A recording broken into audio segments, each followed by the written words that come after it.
রম সম্রাট ডাক ডাকায়, ও সৈন্যবাহিনীর প্রধান সেনাপতি, ভালো করে শুনো না, তুমি একটু খবর নাও, তাদের সৈন্যবাহিনী বেশি নয়, তাদের ওই রকম অস্ত্রও বেশি নাই, আবার তারা স্পেশাল প্রশিক্ষণ প্রাপ্তও নয়, তারপরও তাদের বিজয় চারদিকে শোনা যায় কেন, একটু তথ্য নিয়ে আসো।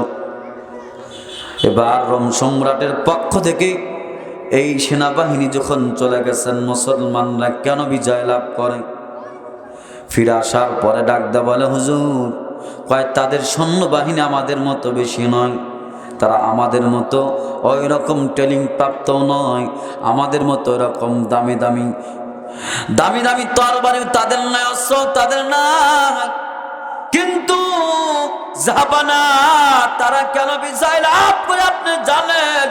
একটা মাত্র কারণ, তারা সকলেই নিজের জীবনকে বিলিয়ে দেওয়ার জন্য যুদ্ধের ময়দানে আসে। আল্লাহু আকবার যারা বলেন।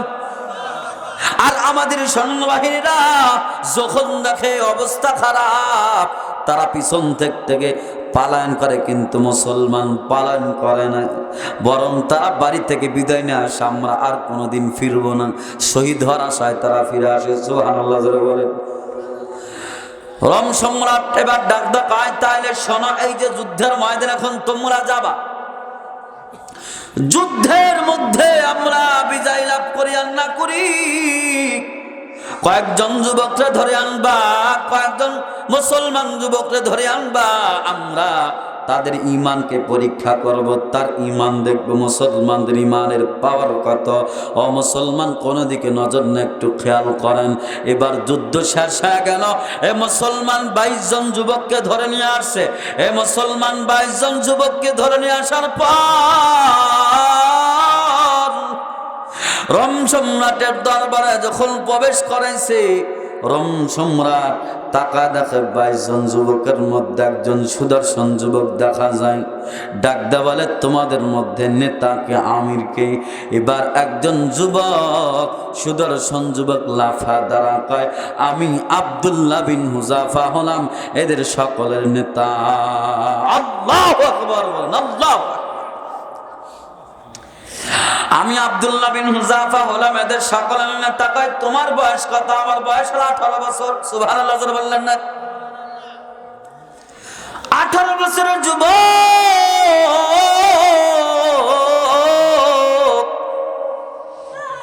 দাঁড়া বলে, আমি হলাম এদের নেতা। রোম সম্রাট ডাকদা বলে, তুমি এদের নেতা, তোমার আমার অনেক পছন্দ হয়েছে, আসো। রোম বাদশা এবার লাফা দাঁড়া গেছে, দাঁড়া নিজের চেয়ারের পাশে আর একটা চেয়ার দিছে, আর ডাক ডাকা, আব্দুল্লাহ রে, তুমি আর ওখানে থাকো না, আমার পাশে তুমি চলে আসো। সুবহানাল্লাহ বলেন। রোম সম্রাটের চেয়ারের পাশে যখন আব্দুল্লাহ বসে গেছে, সকল মানুষ তো একদম আশ্চর্য হয়ে গেল। রোম সম্রাট ডাক ডাকা, আব্দুল্লাহ, আমি তোমারে মহব্বত করি, তুমি কি চাও এই মহব্বতটা বেশি দিন থাক, সারা জীবনের জন্য একদম কায়েম হয়ে যাক, স্থায়ী হয়ে যাক? কয়, হ্যাঁ আমি চাই। কয়, তাইলে তোমার আর আমার মহাব্বতের মধ্যে একটা জিনিস বাধা। কয়, কোনটা? কয়, বাধা হলো আমি খ্রিস্টান আর তুমি মুসলমান, কোনোদিন মুসলমান আর খ্রিস্টান বন্ধুত্ব হতে পারে না। কয়, তুমি এই মুহূর্তে মুসলমান ধর্ম ছেড়ে দিয়া, ইসলাম ছেড়ে দিয়া আমার ধর্ম খ্রিস্টান ধর্ম যদি তুমি গ্রহণ করো, আমি তোমাকে কথা দিলাম, আমার ধর্ম আসার পর তুমি চিন্তা করতেছো তোমার সমাজের মানুষ তোমাকে দাম দেবে কি দিবে না, তোমাকে গ্রহণ করবে কি করবে না। ভালো করে শোনো, তোমার কোনো ভয় নেই, তোমার কোনো চিন্তা নাই। আমার ইসলাম, তোমার ইসলাম ধর্ম ছেড়ে দিয়ে খ্রিস্ট ধর্ম যখন গ্রহণ করবা, আমি কথা দিলাম, আমি তোমারে, আমার একটা সুন্দরী মেয়ে আছে, এই সুন্দরী মেয়ের সাথে তোমার বিবাহ দিয়া দিব। এমনকি এই বিবাহের দিন তোমার নামে রোম সাম্রাজ্যের অর্ধেক সাম্রাজ্য তোমার নামে লিখে দিব, আর আমার মৃত্যুর পরে বাকি অর্ধেকের মালিক হয়ে যাব। তার মানে তুমি একক ছত্র অধিপতি হয়ে যাবা। তুমি রাজি আছে কিনা বলো? আব্দুল্লাহ বিন হুযাফা রাদিয়াল্লাহু তাআলা আনহু লাফায় লাগদা কায়রমের কুকুর। ও মুসলমান, তৎকালীন সময়ের মধ্যে সুপার পাওয়ার, তার সামনে দাঁড়ায়া ডাকদা কায়রমের কুকুর, তুই এটা কি বললি? সামান্য রোম সাম্রাজ্যের জন্য। এই ছেলে, এই ইকো বেশি দিচ্ছেন কে? বাড়তি সাউন্ড আছে, কমাই দেন, আওয়াজ আরো ক্লিয়ার করে। খারাপ লাগতেছে আপনাদের?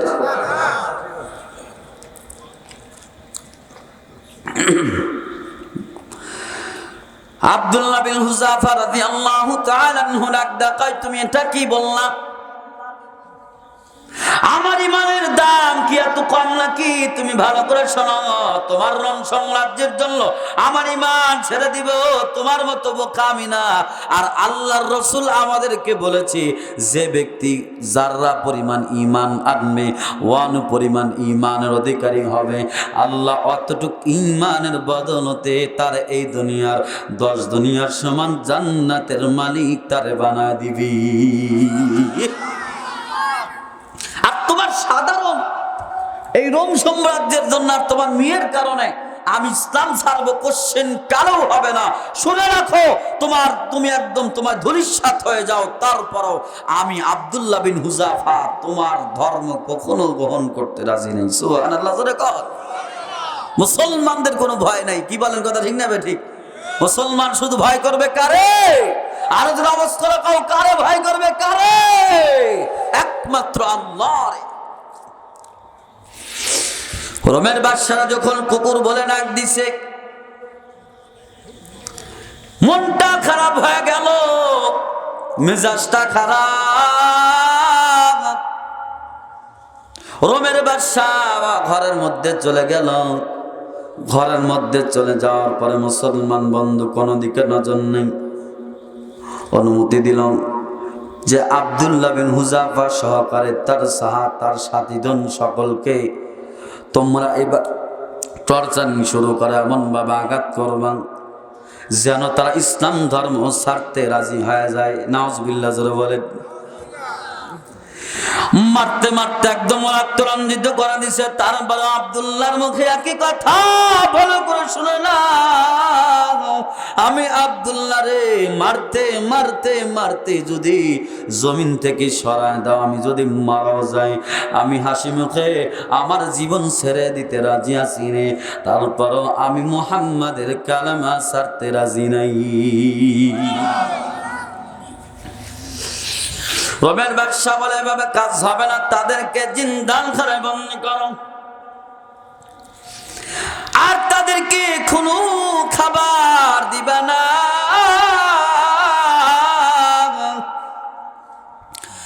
খানা না দিলে কই ডাক্তারকে লাগাই নিছে, যেই দেখবা আব্দুল্লাহ বিন হুযাফা একদম খানার না খাওয়ার কারণে মারা যাচ্ছে, জীবন যাবে যাবে ভাব, ওই সময় আমার কাছে আসবা, অনুমতি দিলে খাবার দিবা। 7 দিন পার হয়ে গেছে মুসলমান বন্ধুরা আমার। আব্দুল্লাহ বিন হুযাফা রাদিয়াল্লাহু তাআলা আনহু খাইতে পারে না, না খাইতে খাইতে আব্দুল্লাহ বিন হুযাফা এমন দুর্বল হয়ে গেছে রে।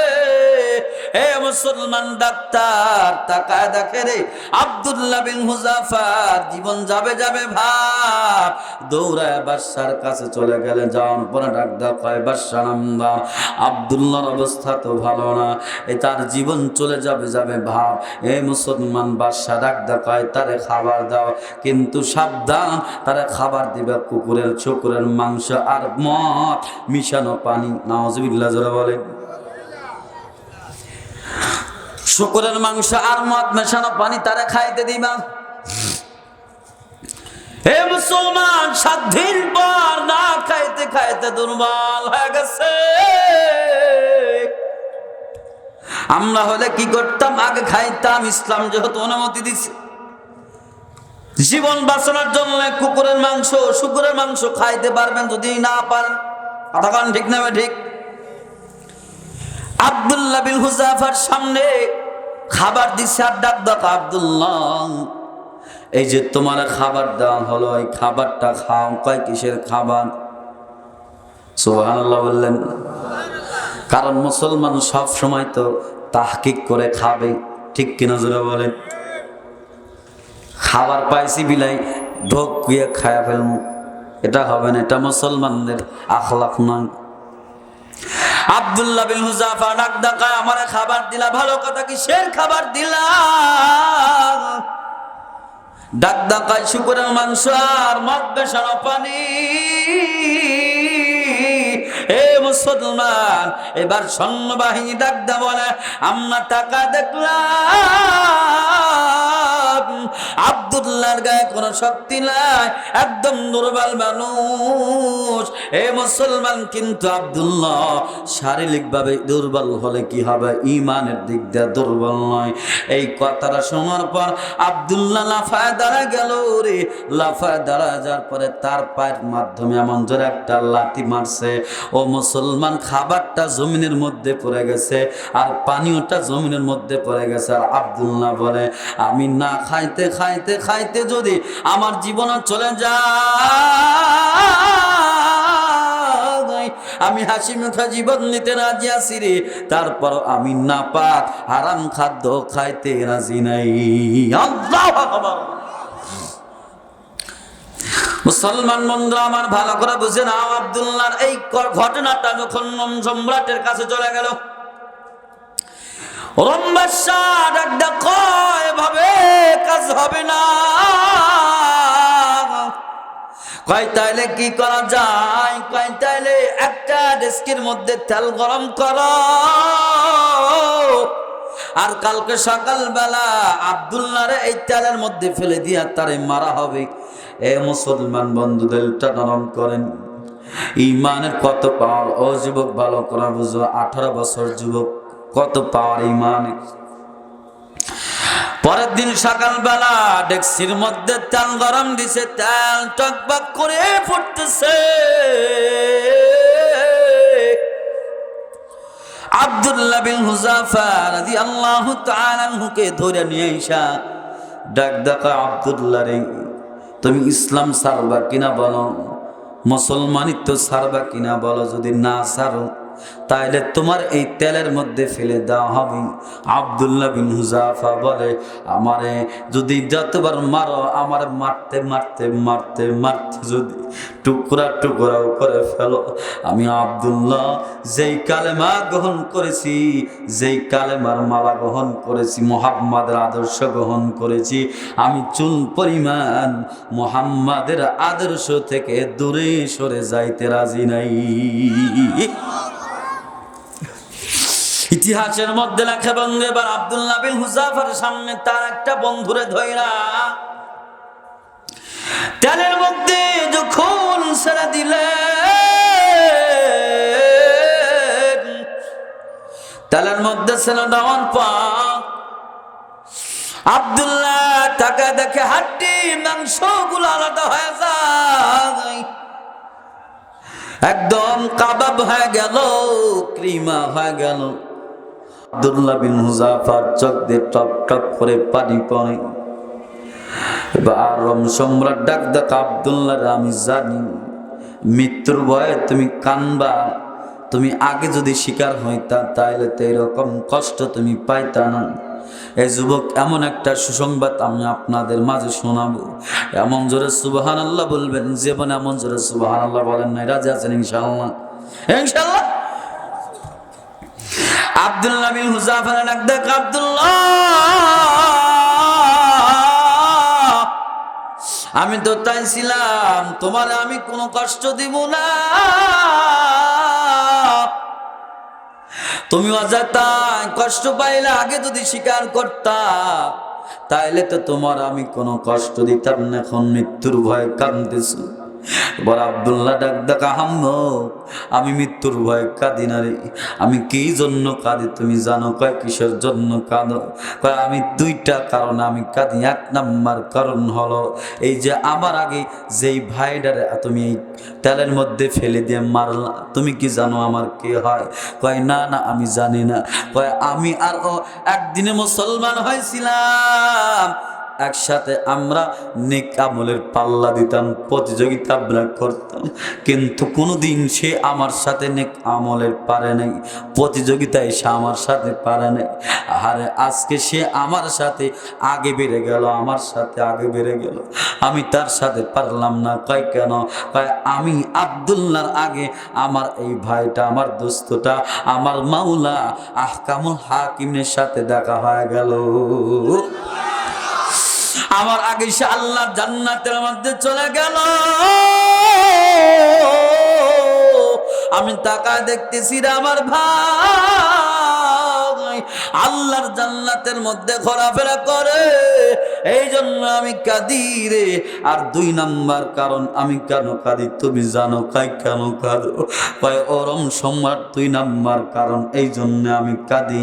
কয় আল্লাহ শুধুমাত্র আমারে একটা মাত্র জীবন দিচ্ছে রে। আল্লাহ যদি একটা জীবন না দিয়া আমার মাথায় যতগুলো চুল আছে, লক্ষ লক্ষ কোটি কোটি গুণ জীবন যদি আল্লাহ আমার দিত, আমি লক্ষবার ইসলামের জন্য, দ্বীনের জন্য জীবন আল্লাহ রাস্তায় বিলিয়ে দিতাম।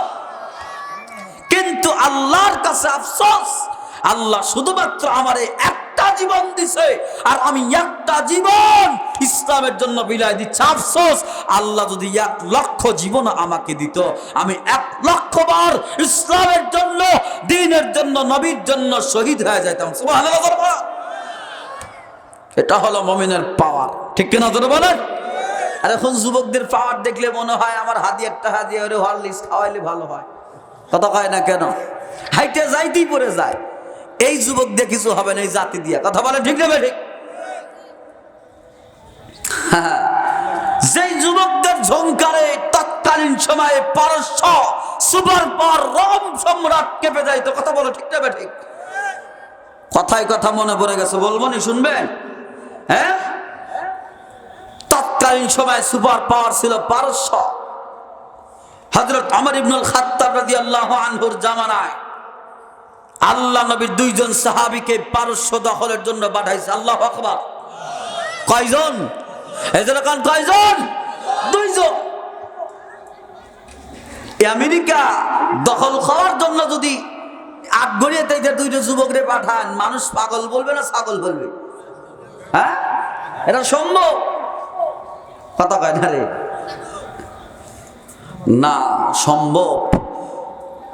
যেটা দেখায় দিছে পুরা বিশ্বরে, মুসলমান যদি আজও ইমানের বলে বলিয়ান হয়, এইরকম এক আমেরিকা কেন, হাজারে আমেরিকাকে চুবানো সম্ভব। কথা বলো ঠিক না বেঠে?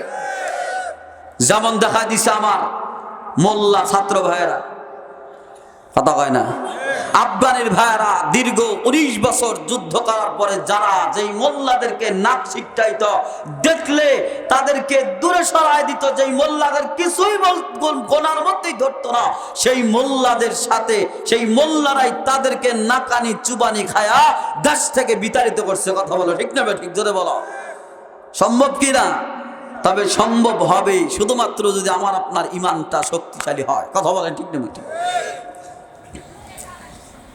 2 জন সাহাবীরে পাঠাইছে, যাও। একজন হলো হুযায়ফাতুল ইয়ামান, আর একজন হলো রবি ইবনে আমির। সুবহানাল্লাহ বলেন। তারা আবার তরবারি নিছে কি?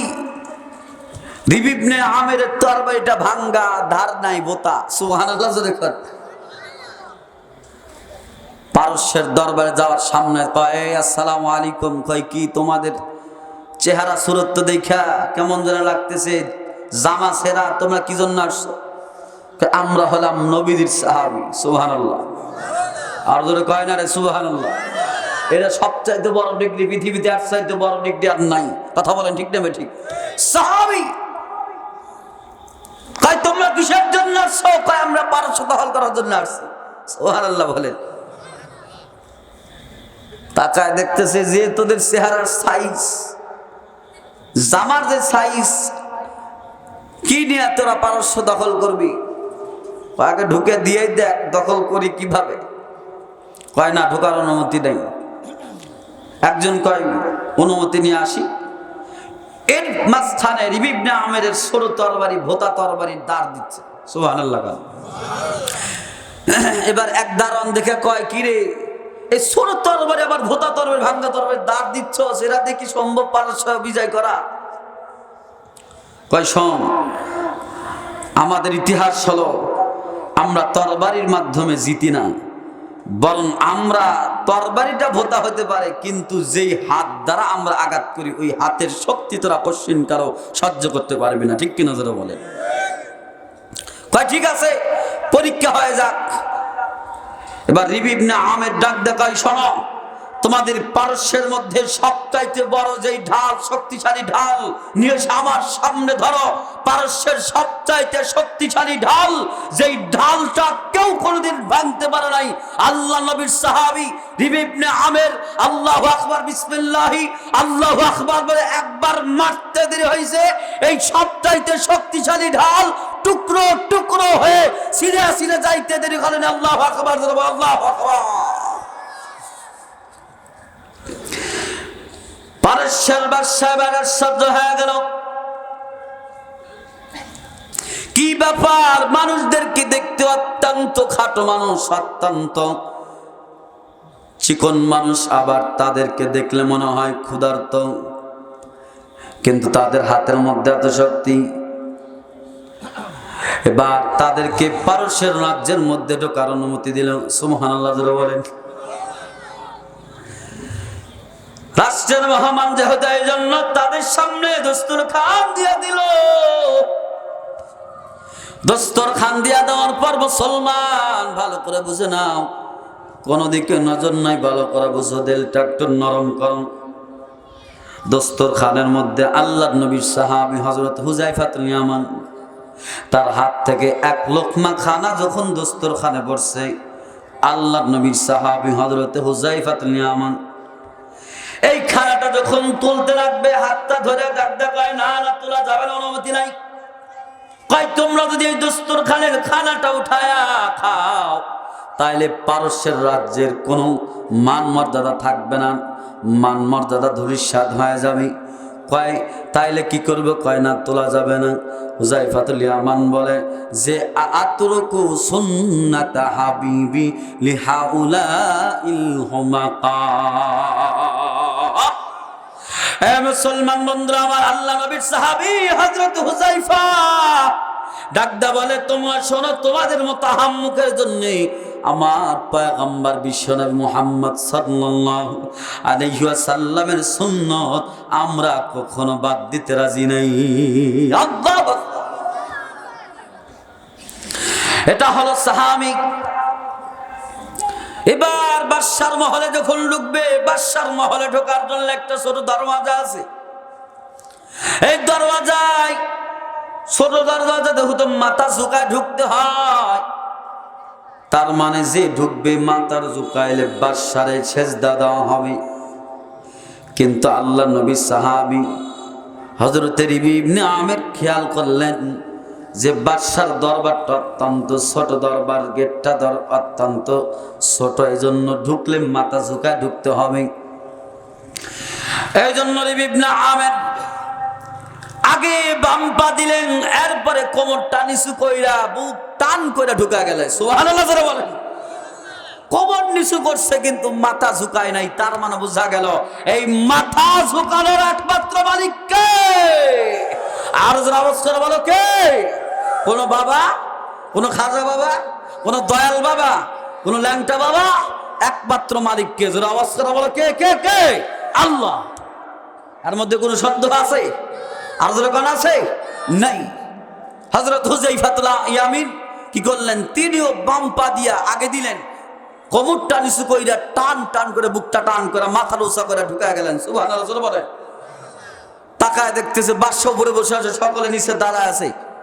এবার আল্লাহর নবীর সাহাবী হযরত হুযায়ফা ইবনে ইয়ামান ডাক দিয়ে বলে, আপনি বাদশা আর আমরা প্রজা হওয়ার কারণে আপনি উপরে থাকবেন, আমরা নিচে থাকবো, আপনি বসে থাকবেন, আমরা দাঁড়ায় থাকবো। আমার নবী এটা শিক্ষা দেয় নাই, আপনি দাঁড়া থাকলে আমরাও দাঁড়ায় থাকবো, আপনি বসলে আমরাও বসবো। আল্লাহু আকবার জোরে বলেন। মুসলমান বন্ধুরা আমার, ভালো করে বুঝে কোন দিকে নজর নাই। এই কথা শোনার পর পারস্যের রাজার মেজাজটা গেল খারাপ হয়ে, ডাক ডাকা এদেরকে তাড়াতাড়ি দূর কর। তবে এদেরকে দূর করবি লাঞ্ছনার সাথে দূর করতে হবে। কিভাবে লাঞ্ছনা করব? ওই যুগের একটা সিস্টেম ছিল, যাদেরকে লাঞ্ছনা করত, অপমান করত, তাদের মাথায় টুকরির মধ্যে মাটি উঠায় দিয়া তাদেরকে দরবার থেকে বাহির করে দিত। আল্লাহ নবীর দুইজন সাহাবী হযরত হুযায়ফা ইবনে ইয়ামান আর রবি ইবনে আমির, এ মুসলমান এদেরকে কি করলেন জানেন? এদের মাথায় টুকরির মধ্যে মাটি উঠায় দিয়া এদেরকে অপমান করে যখন বাহির করে দিবে, আল্লাহ নবীর দুইজন সাহাবী তাদের মুখের মধ্যে কোনো লাঞ্ছনার ভাব নাই, তাদের মুখের মধ্যে কোনো দুঃখ নাই, বরং আল্লাহ নবীর দুইজন সাহাবীর মুখের মধ্যে মুস্কি হাসি দেখা যায়। সুবহানাল্লাহ। রবের বাদশা ডাক দেয়, ও আল্লাহ নবীর সাহাবীরা, তোমাদেরকে আমি লাঞ্ছনা করে বাহির করে দিলাম,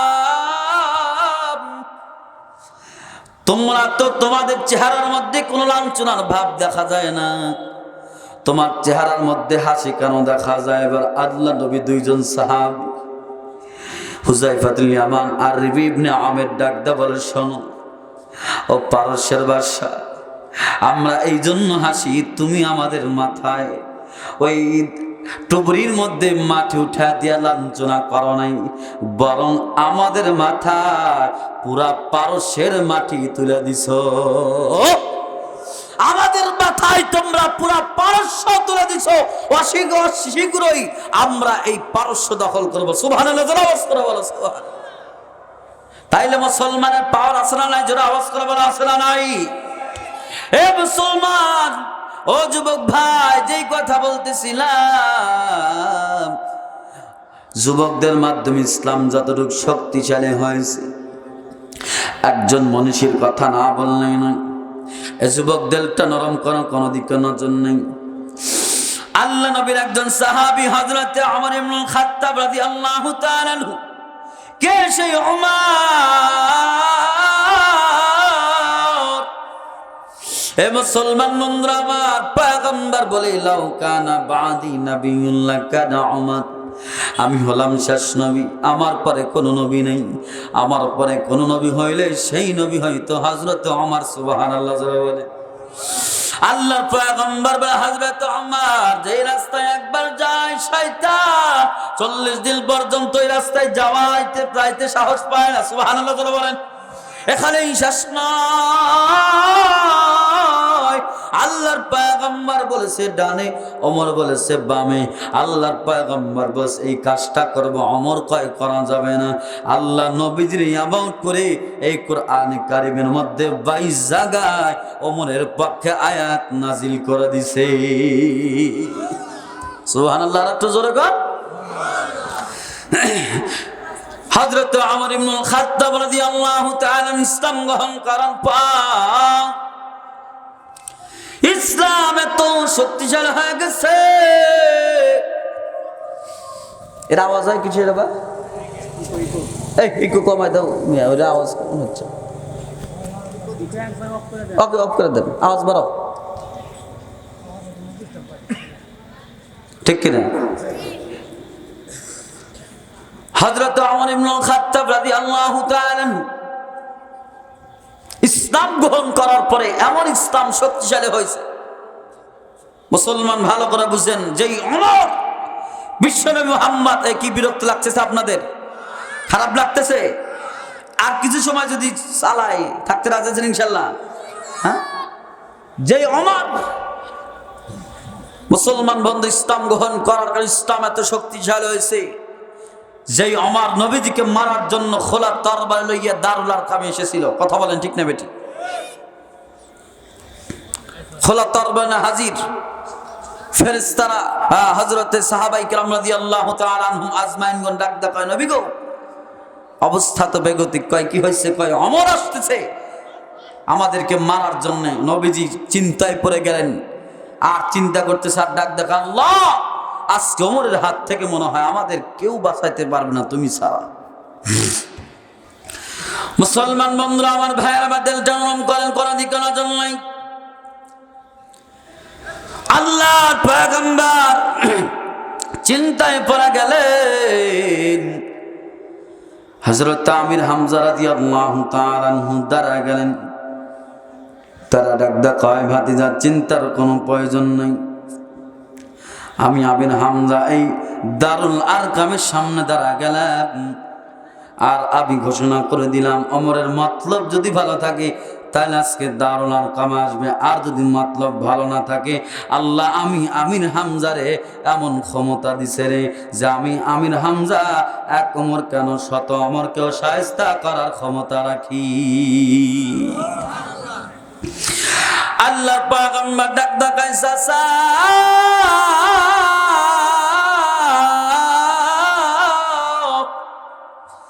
জন্মের আগে বাবা হারাইলাম, বাবার চেহারা দেখে নাই গো চাচা। জন্মের আগে মাও হারাইলাম, মারও দেখি নাই।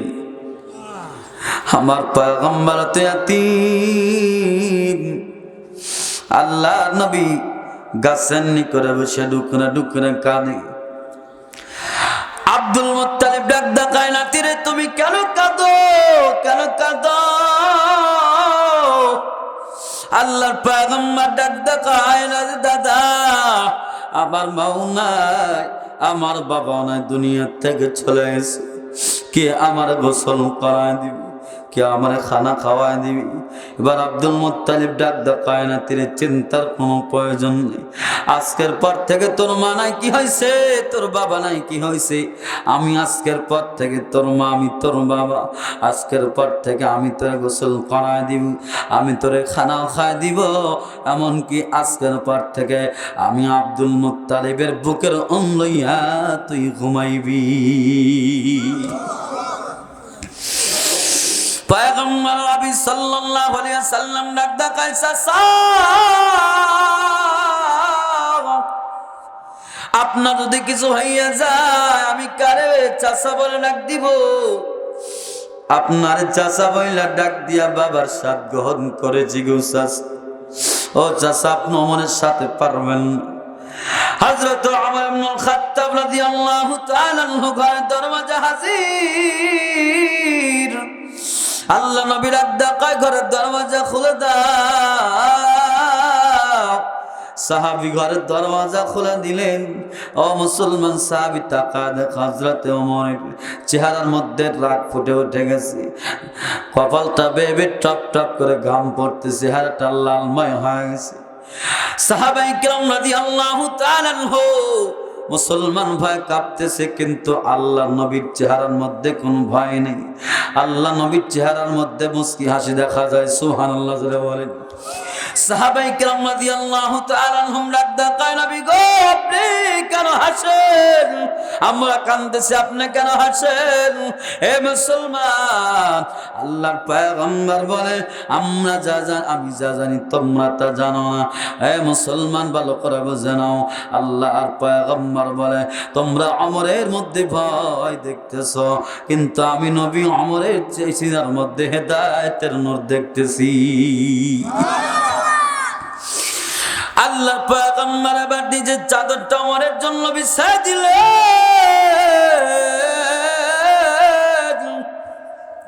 হযরত ওমর হাঁটি হাঁটি পা পা করে পয়গম্বরের কাছে যখন চলে আসলেন, আসার পর নিজের হাতে চাদরটা তুলে ফেললেন আর ডাক দেয়, নবী গো আমি এত বড় বেয়াদব হই নাই যে আপনার চাঁদের উপর আমি বসবো। সুবহানাল্লাহ বলেন।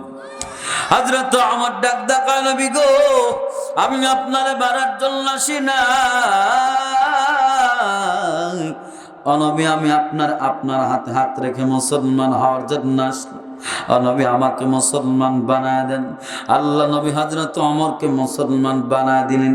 মুসলমান বানায় দেওয়ার পর মুসলমান ভালো করে বুঝে কোনো দিকে নজর নাই।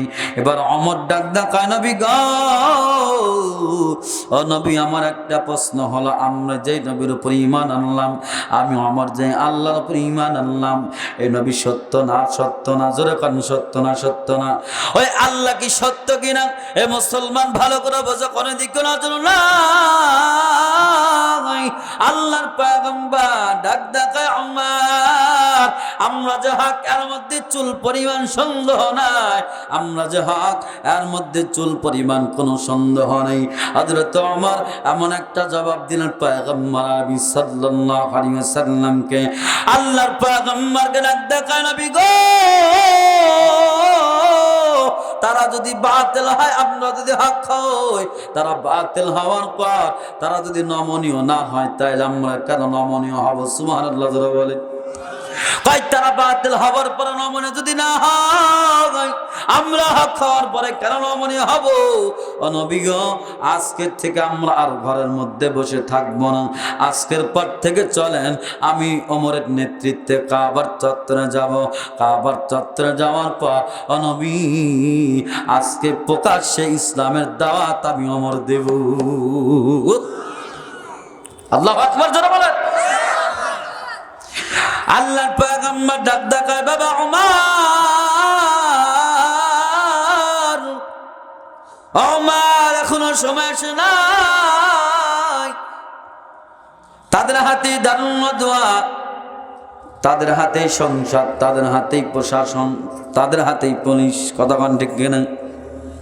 পরিস্থিতি এমন কিনা? আরে কথা কানা ভয় পাইতেছেন নাকি?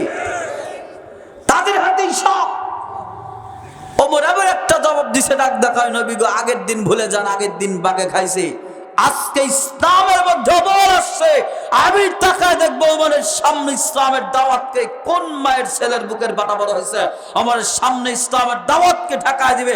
আমি ওমর জীবিত থাকা অবস্থায় ইসলামের দাওয়াতকে ঠেকায় দেওয়ার জন্য কোন মায়ের সন্তান, বাপের সন্তান মক্কার মধ্যে জন্ম হয় না। আল্লাহু আকবার করে বলো, আর ধরে কোন আল্লাহু আকবার।